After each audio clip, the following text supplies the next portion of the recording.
Salam, salam outsider, le débrief commence maintenant. Le Real Madrid l'emporte aujourd'hui 4-1 à domicile face à la Real Sociedad. Je ne vais pas vous mentir, c'est une belle performance, voire même une top performance de la part des Madrilènes. Sincèrement, aujourd'hui sur le terrain, ils se sont gérés, ils ont montré des choses très intéressantes. Ce Real-là a eu une semaine pour préparer ce match-là et force est de constater pour la première fois quand même depuis quelques temps qu'on leur a donné 7 jours pour préparer un match et ils l'ont préparé. Franchement, ils sont venus, ils ont tapé la Sociedad. Ils ont tapé la Sociedad. Ils avaient le contrôle du match, ils avaient le tempo du match, c'est eux qui décidaient quand la Sociedad devait se replier ou pas. Jamais ils ont eu à subir le match de la part de la Sociedad. Je ne vais pas vous mentir, c'est un Real Madrid qui va arriver normalement dans quelques jours face au Benfica en confiance. Parce que le Real s'est débrouillé pour se faire éliminer de la Copa del Rey. Du coup, cette semaine, quand tout le monde était en train de jouer, quand le Barça est en train de se faire taper comme du n'importe quoi par l'Atlético et tout cela, le Real, ils étaient à la maison, ils étaient déjà éliminés. Le Real a, heureusement finalement qu'ils ont été éliminés parce que j'imagine que le calendrier aurait été quand même ultra serré. Donc du coup, ce Real Madrid-là a son match en championnat, il le gagne. Dans quelques jours, en Ligue des Champions, ils vont devoir jouer face au Benfica de José Mourinho. Et on sait très bien ce qui s'est passé la dernière fois qu'ils ont joué le Benfica de José Mourinho dans cette phase de poule de Ligue des Champions. Donc, quand le Real arrive aujourd'hui face à la Sociedad, je m'attends normalement à, qu'il fasse tourner un tout petit peu. Parce que c'est normal, c'est logique, tu vas jouer face à une équipe de Mourinho qui, vous-même, vous le savez, elle t'a déjà fatigué la dernière fois. Tu sais qu'ils sont capables de te taper sans aucun problème. Donc, du coup, il va falloir que tu te gères. C'est aller-retour, donc il va falloir que tes gars ils soient frais. En plus, c'est aller-retour en une semaine. Donc, raison de plus pour encore être 2 fois plus frais. Donc, du coup, je me suis dit, il va faire tourner. Au-delà de faire tourner, je me suis dit aussi, ça va être le moment dans ce match-là, peut-être, de relancer certains boys. Et parmi les boys qu'il a relancés, parmi les boys que depuis le début de la saison, on les voit de temps en temps, on ne les voit pas. Malheureusement, il y a eu les blessures et tout. Ils ont passé pas mal de temps à l'infirmerie, mais quand ils sont de retour, automatiquement, tu comprends pourquoi ils ont été recrutés. Je parle là de qui? De Trent Alexander-Arnold. Quel match! C'est peut-être la première fois, en fait, depuis très longtemps que j'ai vu le Real jouer un match et franchement, à la fin du match, moi, je suis satisfait du rendement des deux latéraux. Carreras, top performance, comme d'habitude, parce que Carreras, il fait le taf, mais Trent, top performance. C'est Trent qui donne un ballon à qui? À Gonzalo Garcia pour claquer son premier but. Très beau ballon de la part de Trent Alexander-Arnold. Plusieurs fois en première mi-temps, il donnait des centres, franchement, tu dis, ouais, ça c'est le Trent de Liverpool, ça c'est le boy que l'on connaît. Et si Trent Alexander-Arnold joue comme ça en deuxième partie de saison, franchement, il y a moyen offensivement, si l'attaquant se gère, qui que ce soit, évidemment, qui que ce soit, si l'attaquant se gère, il n'y a aucun problème normalement. Trent va en donner des passes décisives. Donc Trent Alexander-Arnold, franchement, il est à féliciter. Belle performance de sa part aujourd'hui. Je pense que c'est le genre de match qui vont le mettre en confiance. Maintenant, il faut juste croiser les doigts au niveau de Madrid pour que le boy ne se blesse pas. Parce qu'ils ont eu assez de blessés quand même défensivement dans cette équipe du Real Madrid là. D'un autre côté, Carreras, lui aussi, aujourd'hui, les passeurs décisifs. Mais quelle passe décisive de la part de Carreras? Quelle passe décisive de la part de Carreras? Parce que Carreras, il joue le jeu très rapidement. Il donne le ballon à Valverde, il continue sa course, il amène automatiquement les 3 défenseurs de la Sociedad. Ça ouvre un pocket space à Fede Valverde. Vous le connaissez, il n'a aucun problème. Il a juste besoin de se réajuster. 2 petits pas d'ajustement, plat du pied, c'est pas sécurité, c'est boulet. Franchement, le ballon, il est puissant, il est fuyant. Et Remiro, c'est bien ça, Remiro, le gardien de la Sociedad, ne peut pas l'arrêter. Les latéraux ont fait leur boulot, mais le problème, il est simple, c'est que Dean Huijsen va falloir en parler. Dean, il subit un penalty. En fait, le match, il est positif. Il y a plein de trucs positifs dont j'ai envie de parler. Mais moi, vous me connaissez, même dans le positif, je vous dis les choses qui sont pas bien, le négatif. Dean, aujourd'hui, franchement, c'est pour ça que quand on parle de défense, on parle souvent d'expérience en disant que ouais, les boys doivent avoir plus d'expérience, plus de vécu, être beaucoup plus calme, être plus serein, être plus posé. Dean n'a pas à faire ce tacle-là, il n'a pas à subir ce penalty-là. Normalement, la passe en profondeur est parfaite, la passe a cassé une ligne, parce que normalement, cette passe-là peut être interceptée s'il y a un joueur, s'il y a un gars là, il y a une ligne, elle a cassé la ligne. Les boys sont surpris. Huijsen, il court, mais suis le gars. Au moment où il arme sa frappe, c'est là où tu tacles. Il n'a pas armé sa frappe. Il court comme toi tu tacles. C'est soit tu es convaincu de prendre le ballon, soit tu vas faire l'erreur de ta vie et tu vas le toucher. Et c'est ce qu'il a fait. Et donc, du coup, penalty pour la Sociedad. Donc, Dean Huijsen doit se gérer aussi parce qu'en cette deuxième partie de saison, ils ont besoin de lui. Il y a des joueurs qui sont rentrés dans ce match-là et j'ai envie d'en parler. David Alaba et Dani Carvajal. C'est compliqué. Ok, les amoureux du Real Madrid vont te dire oui, Dani Carvajal, machin, tout ça. Oh, faut pas nous fatiguer, franchement. Nous, on a vécu ici les Jordi Alba. On a tout vécu et tout fini un jour, franchement. Jordi Alba, moi, je pensais que toute sa vie, il allait être latéral. Busquets, je pensais que toute sa vie, il allait être là, franchement. Et pourtant, Jordi est parti à un moment donné. Carvajal, c'est le moment peut-être de partir. Je ne sais pas si c'est sa dernière saison. Je ne sais pas, en fait, contractuellement parlant, où est-ce qu'il en est Dani Carvajal. S'il vous plaît, dans les commentaires, dites-le moi un tout petit peu pour m'éclaircir. Mais le Real était en contrôle du match. Carvajal est rentré. Alaba est rentré. Dans les 5 minutes qui ont suivi leur rentrée, je ne vais pas vous mentir, ils ont subi 2 occasions. 2 occasions.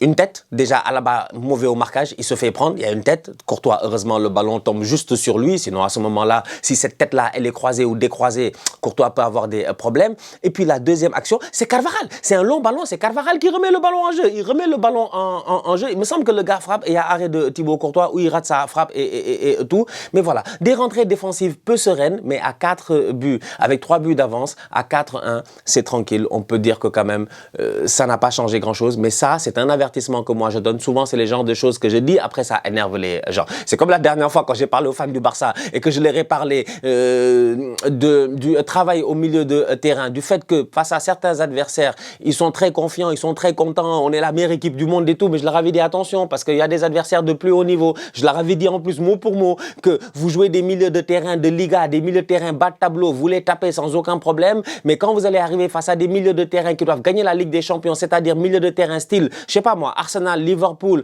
comment ça s'appelle, Bayern Munich, machin, je sais pas moi, certaines grandes équipes, Inter ou bien quoi que ce soit, il se peut qu'il y ait des problèmes. Ils ont joué l'Atlético la dernière fois, ils ont pris 4-0. C'est la même chose que je dis aujourd'hui au Real, en disant que vos David Alaba, vos Carvajal et machin, c'est des anciens, sincèrement. David Alaba, il a fait peur à un moment donné, mais aujourd'hui, il fait plus peur. S'il vient devant moi, je lui dis, va là-bas. Carvajal, c'est la même chose, sincèrement. Son football, il est bancal. Donc, je vais pas vous mentir. C'est-à-dire que c'est des boys, ils sont très forts, ils ont fait leur carrière, mais aujourd'hui, ils sont là pour dépanner. Et dans ces genres de matchs-là, ils rentrent pendant 2 secondes et tu te dis, ouais, quand même, franchement, c'est plus la sérénité d'avant. Donc, attention, ne soyez pas surpris à un moment donné si vous vous rendez compte que défensivement, quand même, de temps en temps, il y a quelques petites largesses. Cependant, dans ce match-là, les boys se sont gérés. Très bon match de la part de Camavinga, Tchouaméni au milieu de terrain.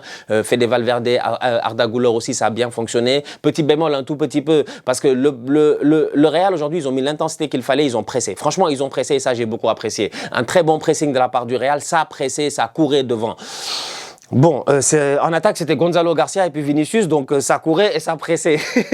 Je me suis juré que je vais faire tout le débrief, je vais pas parler de Mbappé. Je veux pas parler de Mbappé parce que les fans de Mbappé vont me fatiguer. Moi, j'ai pas de temps à perdre, franchement. J'ai pas de temps à perdre. On est le 14 février, c'est la Saint-Valentin. Moi, j'ai une chose à faire là tout de suite. Dès que je finis, je vais aller regarder le All-Star Game. Franchement, j'ai pas votre temps, je dis bien. Donc, les fans de Mbappé qui sont là à m'attendre au tournant en disant qu'est-ce qu'il a dit sur Kylian, vous vous fatiguez. Ce que je sais, c'est qu'aujourd'hui, le caporal n'était pas là, les gars ils ont couru, ils ont pressé. Franchement ils ont pressé, ils ont bien pressé, ils ont bien joué. Mais de temps en temps tu sens que le milieu de terrain n'est pas forcément un milieu de terrain à vocation défensive. Donc du coup ils se font battre très rapidement par la Sociedad. La Sociedad, plusieurs fois je les ai vus dans ce match-là, en une touche de balle réussir à sortir le ballon, en une touche de balle réussir à battre le pressing de Arda Güler et à battre le pressing de Camavinga. Donc avec Tchouaméni, ce milieu de terrain-là est un tout petit peu, même Fede Valverde. Donc du coup j'ai envie de dire attention à ce petit bémol-là, mais globalement parlant, franchement, ils ont été très bons.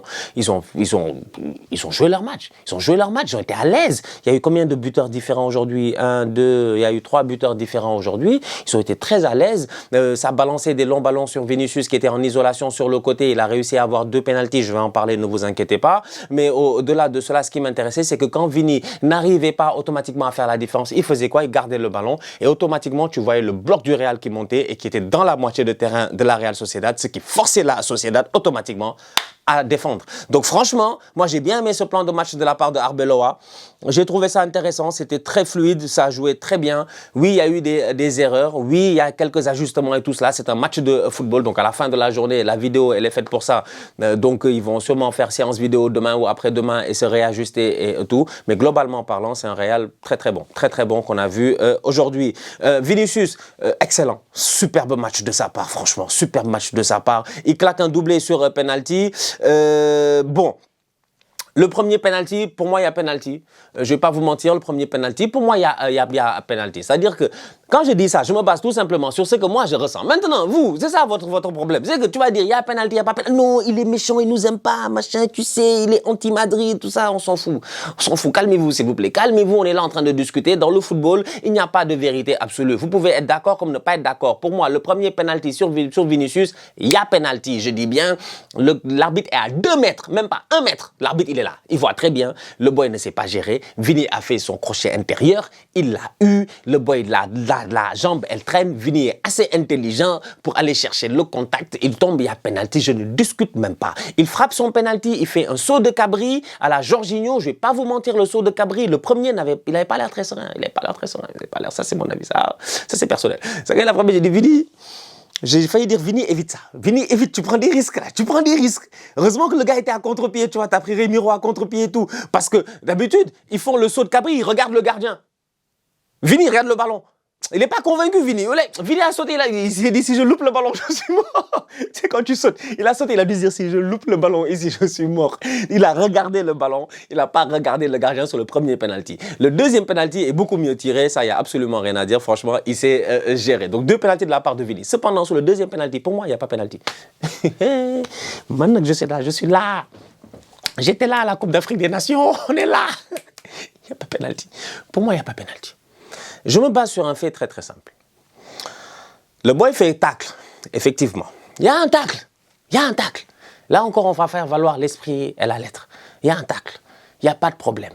Le tacle, il peut être considéré comme étant de derrière, même si les deux joueurs sont plus ou moins sur la ligne, collés sur la ligne de but, là, la ligne de fond de terrain. Ils sont plus ou moins collés sur la ligne de fond de terrain. Il fait un tacle. Il fait un tacle, Vini est en train de courir, il fait le tacle. Au moment où il fait le tacle, franchement, calmement, moi j'ai revu le ralenti 20 fois. Vini, il sait que le boy va faire tacle. Et Aram Barou, c'est ça, non? Aram Barou, franchement, Aram Barou, c'est un tocard. C'est un tocard fini. Vraiment, Aram Barou, comment il s'appelle? John Aram Barou, c'est un Vénézuélien, c'est un tocard total. Il a fait un match tocaresque. Tocaresque, franchement. Il a fait une seule bonne intervention, je pense, sur Vinicius. Sinon, tout le reste, Vini l'a bouffé. Vini a même essayé à un moment donné de faire un genre de flip-flap, genre flip-flap sombrero sur le boy. Tellement Vini était en confiance face au boy. Ne me laissez pas mentir, on a vu le match, franchement, on est tranquille, on est posé. Mais sur le deuxième penalty, Vini, il est intelligent. Vini, il sait que le boy va le tacler. Il sait que le boy, il s'est lancé. Il n'y a pas contact. Il n'y a pas contact. Le contact, il est après. Vini se laisse tomber. Il se laisse tomber. Il tombe d'abord. Il se laisse tomber. Et en même... Vini, il passe. Il se laisse tomber. Il passe, le gars tacle. Il se laisse tomber. Tu regardes l'angle de l'autre côté, tu sais qu'il n'a pas été touché. Franchement, il n'a pas été touché. Maintenant, comme c'est un tacle par derrière et que Vini avait pris l'avantage, à la fin, au moment où il tombe, tu peux voir effectivement qu'il y a un contact ou du moins que son pied est coincé sous la jambe de l'autre. Parce que l'autre, il vient de tacler aussi les 2 pieds comme un tocard, franchement. Arambourou, il a été un tocard aujourd'hui, tu vois. Donc pour moi, ça veut dire que ce penalty-là, s'il va à la VAR et que l'arbitre, il regarde pendant 5 minutes et qu'il vient et qu'il nous dit que lui, il pense que il ne donne pas penalty, je peux être d'accord. Franchement, je peux être d'accord. Je peux être d'accord. Tu sais pourquoi? Parce que moi, j'étais là quand vous avez dit ici que Massina du Maroc n'avait pas fait penalty le dernier match. Je pense que c'était Tanzanie, non? Il me semble. C'est Tanzanie. Attends, parce que comme là, tu sais, quand tu parles du Maroc, maintenant, il faut faire attention. On va venir te chercher ici. Il me semble que c'était la Tanzanie. C'est le dernier match du Maroc en poule. C'est le match de 8e de finale. C'est le 4 janvier. C'est Tanzanie. Brahim Diaz marque 1-0 et il y a, je me semble, presque penalty de Massina, il me semble. Presque penalty de Massina qui ne se gère pas. Il me semble que c'était ça, c'est qu'on face à la Tanzanie. Quand je revois l'action, tu vois que le joueur de la Tanzanie, il sent que Massina va venir, il commence à se laisser tomber. En fait. Tu le vois dans ses jambes, il commence à se laisser tomber. Parce qu'il anticipe sur le contact. Le contact arrive, l'arbitre ne siffle pas penalty. Je ne vais pas vous mentir, non, on était là, tranquille, calme, posé. Tous les Marocains ont dit qu'il n'y a pas pénalty. Tout le monde nous a dit qu'il n'y a pas pénalty. Moi, j'étais venu ce soir-là et j'avais dit, il y avait moyen pour l'arbitre d'aller vérifier à la VAR parce que c'est pas très clair.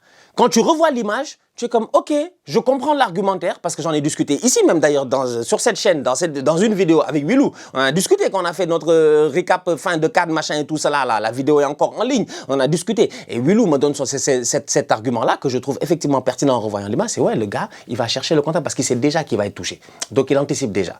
Vini, c'est ça qu'il a fait. Vini, c'est ça qu'il a fait. Donc, encore une fois, ça revient au fait que moi, je m'en fous qu'il y ait penalty pour Vini, pas penalty pour le Real ou le Maroc dans le temps. Ça ne m'intéresse pas. Ce que je veux, moi, encore une fois, c'est une uniformité et une concordance dans les décisions qui sont prises dans le football. Parce qu'aujourd'hui, à la fin de la journée, tu vois, le penalty de Vini, là, il peut être sifflé ici. En Liga, il ne va pas être sifflé. En FA Cup, il ne va pas être sifflé. En Ligue 1, ils vont sûrement le siffler. Parce que là-bas, les arbitres, franchement, je ne comprends pas. De temps en temps, en Ligue 1, je me pose certaines questions, franchement, sur l'arbitrage. Mais encore des big time, des questions. Là-bas, c'est national. Les gars ne se gèrent pas, franchement. Donc, tu regardes ça et tu te dis, et c'est bizarre. Les arbitres de Ligue 1 sont très cotés quand on parle de Ligue des Champions. Mais dans leur championnat local, c'est un peu compliqué. Mais bref, tu regardes ça et tu es comme, OK, il n'y a pas de concordance dans les décisions. Donc, il y a trop de place à genre, oui, mais on a sifflé ça, mais on n'a pas sifflé ça, mais on aurait dû siffler ça, mais on n'a pas sifflé ça. C'est compliqué. Donc, pour moi, il n'y a pas scandale, franchement, sur le deuxième penalty de Vinicius. Pour moi, il n'y a pas scandale, tu vois. Mais Vini est intelligent, il joue bien le coup. Parce que, comme j'ai dit, il y a un contexte, il a bouffé Aramburu pendant tout le match. Il l'a tellement bouffé qu'il savait, en fait, qu'Aramburu était mort, qu'Aramburu était perdu. Il ne savait plus quoi faire. Jusqu'à un moment donné, c'est Johan Martin. Oui, c'est John Martin. Ils s'appellent tous John là-bas. Lui, il s'appelle John Aramburu. L'autre, il s'appelle John Martin. C'est quoi, les Basques, ils s'appellent tous John ou quoi? Ils s'appellent tous. En tout cas, c'est John Martin qui venait. Heureusement que Jean Martin était là pour aider Jean Aramburu. C'est Jean Martin qui venait pour faire double team pour aider un tout petit Aramburu. Bon, sur le deuxième penalty, Vini a été intelligent. Il réussit à le claquer. C'est bien joué. Mais comme je dis, ça ne change absolument rien sur la performance du Real. Un Real que j'ai trouvé très, très fluide. Franchement, dans leur football aujourd'hui, je les ai trouvés fluides, tranquilles, posés. Ils ont fait un bon match. Bien joué à eux. Ils mettent un peu de pression au Barça avant le match du Barça. Ce lundi face à Girona. Maintenant, on va finir évidemment avec cela. J'ai réussi à faire tout un débrief. Je n'ai pas parlé de Kylian Mbappé. Je suis content. Maintenant, Mbappé n'était pas là. C'est bizarre. Non, on discute. S'il vous plaît, on discute. On est entre potes. On est tranquille, on est entre potes, on rigole. Hein, les gars, quand même. C'est bizarre quand le Kicks, il n'est pas là. Bizarrement, ça joue mieux. Mais les fans du Kicks vont se fâcher. Oui, mais le Kicks, il a mis 50 buts. Il a mis 150 buts. Il a mis 150 buts lors des 4 derniers matchs, Kylian Mbappé. Kylian Mbappé marque tout le temps. Il marque tout le temps. Quand Mbappé est là, le Real gagne, Kylian marque. Tout va bien. Mais j'ai l'impression que collectivement, il y a quelque chose qui change. Et c'est pas que Mbappé. Des fois, c'est Bellingham aussi. Je sais pas. En tout cas, Kylian n'était pas là. Et ils ont bien joué. Gonzalo Garcia aurait dû mettre un triplé d'ailleurs. En passant, il a fait un très bon match aujourd'hui en tant que numéro 9. Franchement, un match de numéro 9, quoi. Un match de numéro 9. C'est pour ça que je n'avais pas envie de parler de Mbappé, parce que tu commences ton débrief en disant que oui, Mbappé n'est pas là, Garcia est là, automatiquement il a fait un bon match, automatiquement le Real a bien joué, on va te dire oui, c'est parce que tu n'aimes pas Mbappé. La réalité, elle est là. C'est que tu as l'impression, sincèrement, quand tu regardes le Real, que c'est un peu plus fluide en fait, quand il n'y a pas Mbappé, que ça respecte plus les positions quand il n'y a pas Mbappé, et que Vini est tout seul sur le côté gauche, ce qui lui donne toute la latitude, je dis bien, de pouvoir fatiguer ses adversaires. Et ça, c'est une réalité parce qu'il n'y a personne qui vient dézonner sur son côté. Aujourd'hui, Vini, il n'y avait personne pour venir le fatiguer, personne pour dézonner. Il était seul sur son côté, il faisait absolument ce qu'il veut. Gonzalo Garcia est en pointe, franchement, c'est un buteur. C'est un buteur, c'est un neuf. La dernière fois, Arbeloa a fait l'erreur de le faire jouer sur l'aile, j'ai pas compris pourquoi. Il n'y avait pas raison de le faire jouer sur l'aile, il l'a fait jouer sur l'aile. Aujourd'hui, il est en pointe, il aurait dû claquer un triplé. Il ne met qu'un seul but, mais il aurait dû claquer un triplé. Gonzalo Garcia... Centre de Fede Valverde, plat du pied sécurité, il a complètement loupé son tir, c'est dommage, peut-être je sais pas ce qui s'est passé.